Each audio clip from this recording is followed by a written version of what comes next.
નમસ્કાર, જય શ્રી કૃષ્ણ વાલા વિદ્યાર્થીઓ. આજે આપણે ધોરણ 11મું યુવક ભારતી વિષય ગુજરાતી છે. પહેલો વિડિયો પાઠ આપણે આજે શરૂઆત કરીએ છીએ. તો તમારા બધાનું આજે સ્વાગત કરું છું. આપણે આજે આપણા પાઠ્યપુસ્તકની કવિતા પહેલી ક્રોધી સ્વભાવને જીતવોની એનો પ્રકાર છે પદ. કવિતાના કવિત્રી ગંગા સતી જે એક ભજનમાં ગંગા સતીએ માનવના પ્રમુખ શત્રુ સમા ક્રોધને જીતવાની વાત કરી છે. તો આપણે કાવ્ય છે ક્રોધી સ્વભાવને જીતવોને, કવિત્રી ગંગા સતી અને કાવ્યનો પ્રકાર પદ. આ તમારે ધ્યાન રાખવાનું છે. હવે આપણે શરૂઆત કરીએ તો ગંગા સતીનો કવિત્રીનો આપણે પરિચય પ્રાપ્ત કરીએ. તો ગંગા સતી એ વીજળીને ચમકારે મોતીડા પરોવો રે પાનબાઈ પદ દ્વારા ગુજરાતી સંત સાહિત્યમાં ઝબકારો કરનારા ગંગા સતીનો જન્મ ઈસવીસન 1846માં ભાવનગરના રાજપરા ગામમાં થયો હતો. લોકવાયકા પ્રમાણે લગ્ન સમયે તેમની સાથે આવેલા સેવિકા, જે તમને સામે નામ દેખાય છે, સેવિકા એટલે કે શિષ્યાનું નામ પાનબાઈ, તેમના આધ્યાત્મ પંથના સહયાત્રી બની રહ્યા. પાનબાઈને ઉદ્દેશીને ગંગા સતીએ 52 ભજનોની રચના કરી. સોરઠના મીરાબાઈ ગણાતા ગંગા સતીના પદોમાં યોગ માર્ગના રહસ્યો અને પ્રાણાયામનું વિજ્ઞાન તથા એમની કોઠાસૂઝ અનોખી રીતે છતાં થાય છે. મેરુ રે ડગે પણ જેના મન ન ડગે, શીલવંત સાધુને ભક્તિ કરવી તેને જેવા પદોમાં આજે પણ લોકોમાં પ્રસિદ્ધ છે. તેમણે ઈસવીસન 1894માં સમાધિ લીધી હતી. તો તમે જોઈ શકો છો એમના શિષ્યા પાનબાઈ. ગંગા સતી પોતાના ઘણા બધા ભજનો પાનબાઈને સંબોધીને રચના કરેલી છે. તેમની ઘણી રચનાઓમાં પાનબાઈને સંબોધીને ભજનો ગવાય છે અને આ ભજનો જગપ્રસિદ્ધ થયેલા છે. વીજળીને ચમકારે મોતીડા પરોવો પાનબાઈ, મેરુ તો ડગે પણ મન ના ડગે રે પાનબાઈ, શીલવંત સાધુને વારે વારે નમીએ પાનબાઈ, પાનબાઈ ભક્તિ કરવી તે રાંક થઈને રહેવું પાનબાઈ, પીવું હોય તો રસ પી લેજો પાનબાઈ. આવા સુપ્રસિદ્ધ ભજનો તમે પાનબાઈના ભજનોના નામે યુટ્યુબમાં લિંક નાખશો, નામ લખશો, તમને પાનબાઈના ભજનો અલગ અલગ કલાકારોના મુખે ગાયેલા જોવા મળશે. હવે આ આપણી કવિતા જે છે ક્રોધી સ્વભાવને, તો મનુષ્યના પ્રમુખ ક્રોધ, સ્વાભાવિક ક્રોધ, શારીરિક જો ક્રોધ છે એ મુખ્ય ક્રોધ છે. એટલે કે છડરીપુ 6 પ્રકારના ક્રોધ છે. દુશ્મનો, રીપુ એટલે ષડ એટલે 6 અને રીપુ એટલે દુશ્મનો. 6 પ્રકારના દુશ્મનો છે. તો કોણ કોણ છે આપણા જ દુશ્મનો, આપણા શરીરની અંદર રહેલા? તો કામ, ક્રોધ, લોભ, મદ, મત્સર, મોહ એ છે. તો કામ છે, કામ એટલે વિષય વાસના છે, આપણી મનોકામના, અતિ ઈચ્છા. ક્રોધ ગુસ્સો, અને લોભ એટલે મેળવવું, ઈચ્છા. લોભ તમને ખબર છે ને, આપણે ઘણી લોભી વૃત્તિ હોય, કંજૂસી. અને મદ એટલે અભિમાન, ઘમંડ અને મત્સર ઈર્ષ્યા કરવી, અદેખાઈ કરવી કોકની, તો આવા બધા મનુષ્યની અંદર રહેલા છે. અને આ ભજનમાં ગંગા સતીએ માનવના પ્રમુખ શત્રુ સમા ક્રોધને જીતવાની વાત કરી છે. ક્રોધને માત કરવાની ચાવી બતાવતા ગંગા સતી કહે છે કે આપણે સમભાવ કેળવી વિરોધને ટાળવો જોઈએ. સમ એટલે સમાનતાનો ભાવ કેળવી વિરોધને ટાળવો જોઈએ. એકબીજા સાથે જે વિરોધી મનભેદ ન હોવો જોઈએ, મતભેદ હોઈ શકે. ચિત્તને નિર્મળ બનાવી વૈરાગ્ય અભિમુખ કરવું જોઈએ. જગતના સર્વ ધન વૈભવને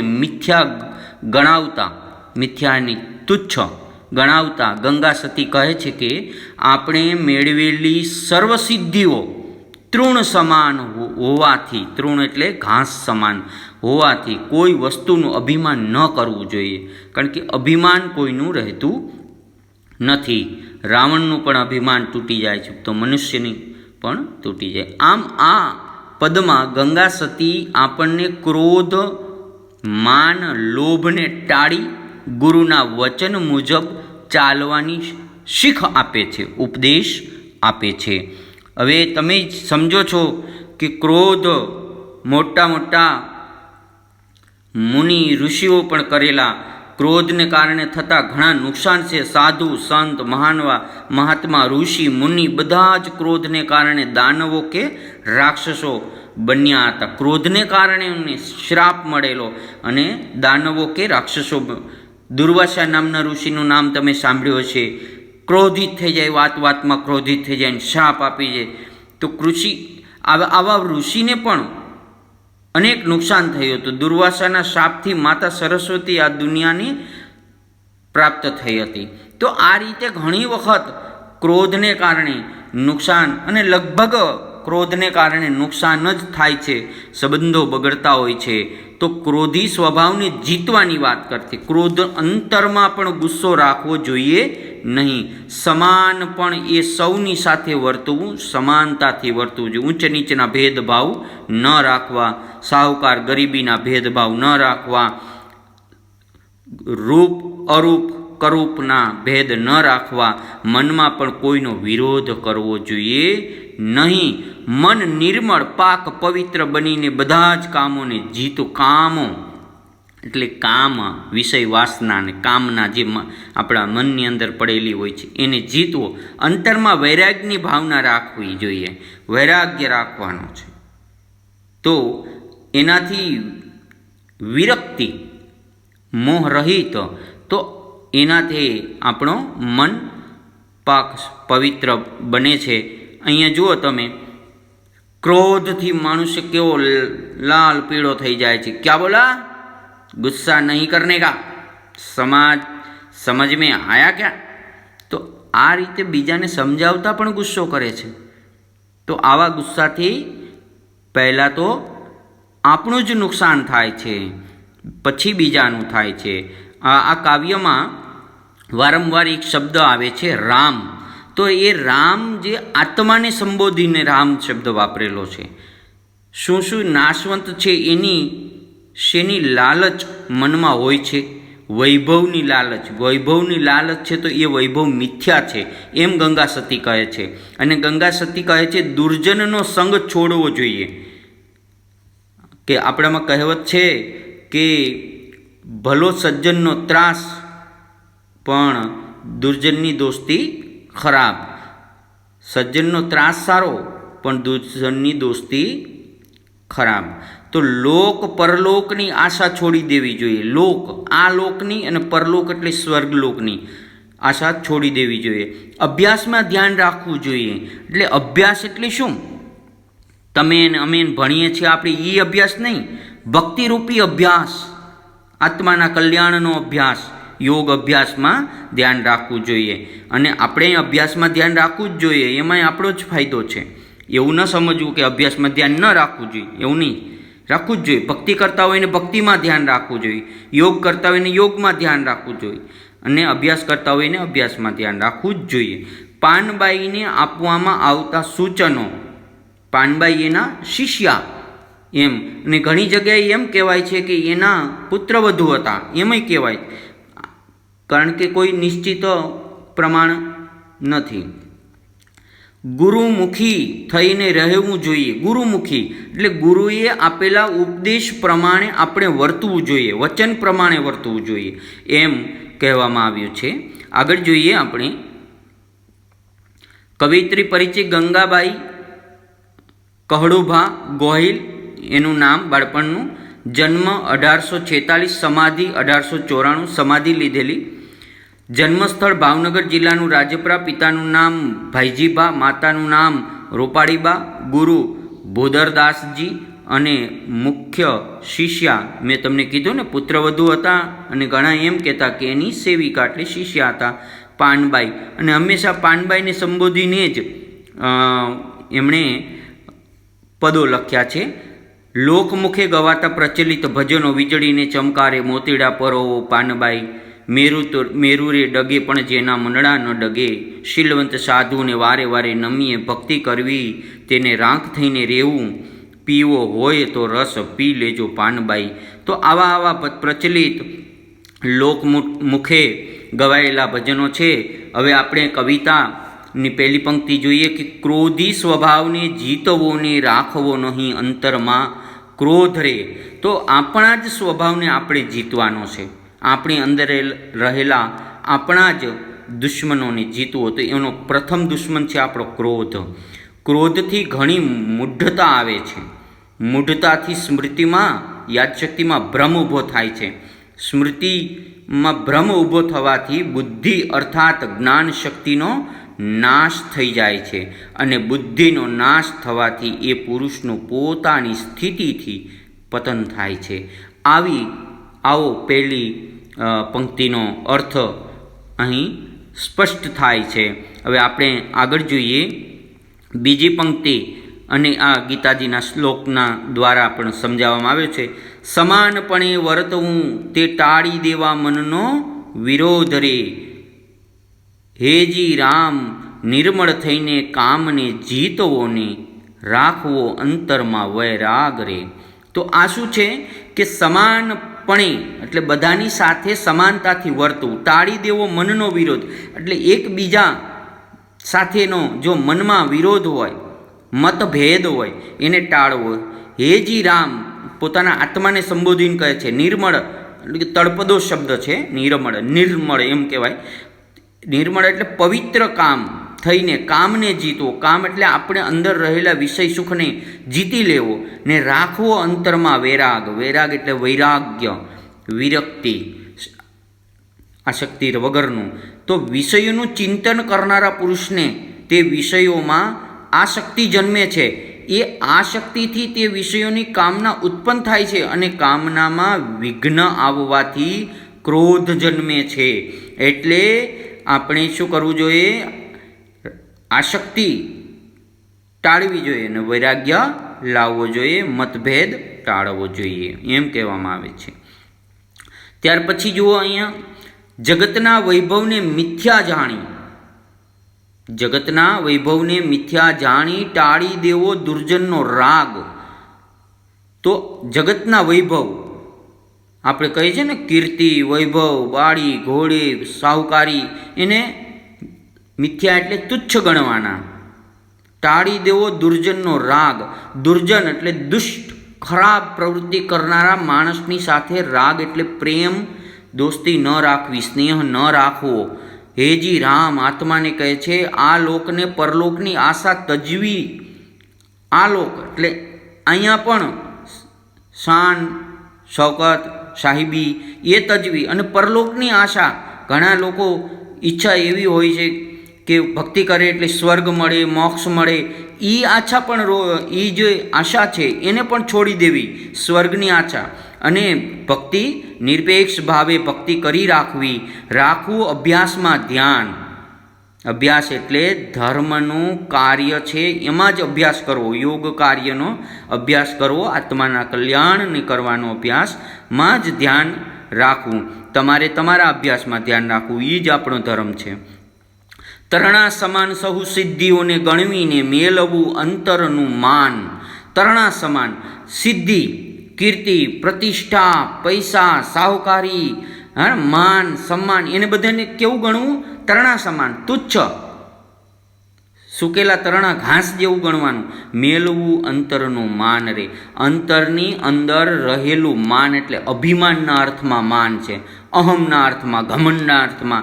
એ મૂકી દેવું. ઘણાને કીર્તિનું, ઘણાને પૈસાનું, ઘણાને પોતાના હોદ્દાનું અભિમાન હોય છે. એ અભિમાન જ માણસને તોડી નાખે છે, નબળો બનાવી દે છે. એને પણ મેળી દેવું. મેળવું એટલે છોડવું એમ કહેવામાં આવે છે. અને પછી જુઓ અહીં હેજીરામ આત્માને સંબોધન કરે છે.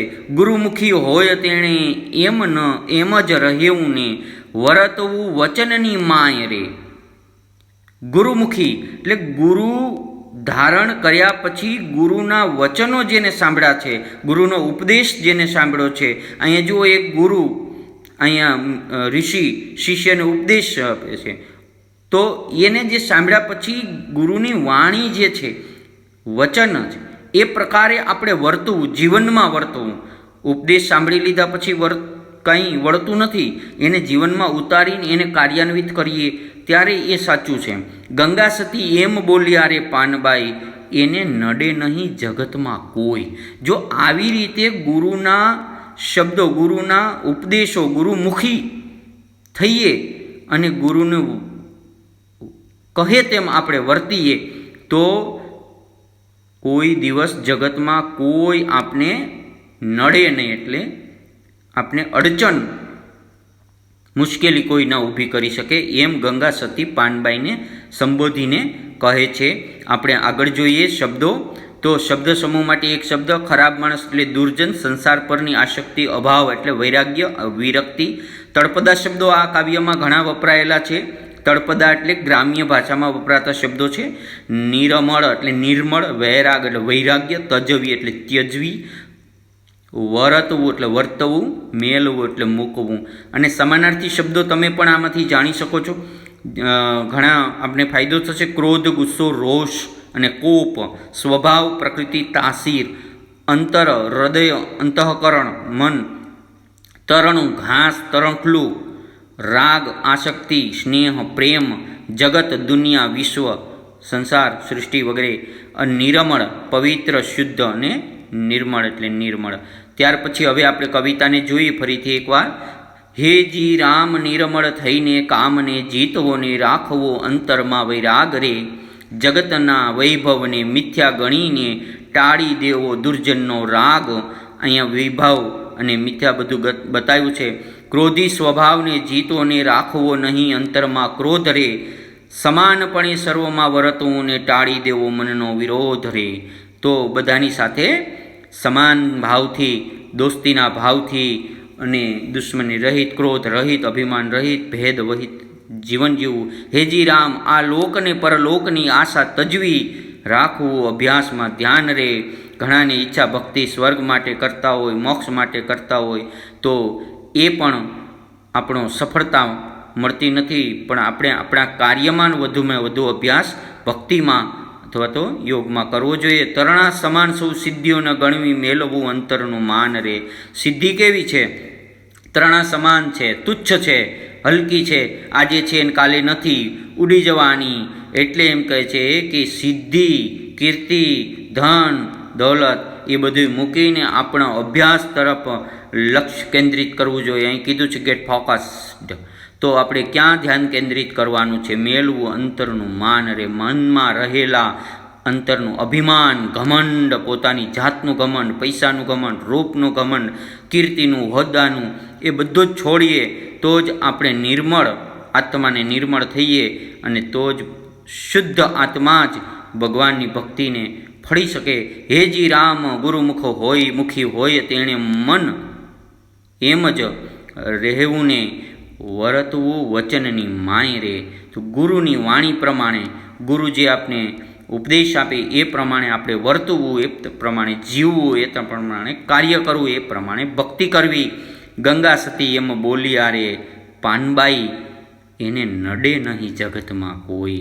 આવા માણસોને નિરપેક્ષ ભાવના, ભક્તિભાવના, નિર્દોષ ભાવના, ક્રોધ રહિત સમાનતાના ભાવને વર્તવીને જો જીવનમાં રહેતા હોય, દુર્જનથી દૂર રહે અને પરલોક સ્વર્ગની આશા ન રાખે, અભ્યાસમાં ધ્યાન રાખે, સિદ્ધિઓને કીર્તિઓને તરણા સમાન ગણે અને ગુરુમુખની વાણી પ્રમાણે વર્તન કરે, એમ જો ગંગા સતી આ કવિતામાં ઉપદેશ આપે છે, જેમ પાનબાઈને, એ પાનબાઈને ઉપદેશ પણ આપણે આપણા જીવનમાં જો ઉતારીએ તો આપણા જીવનમાં ઘણો ફરક પડી જાય અને આપણું જીવન સુગમતા ભરેલું થઈ જશે.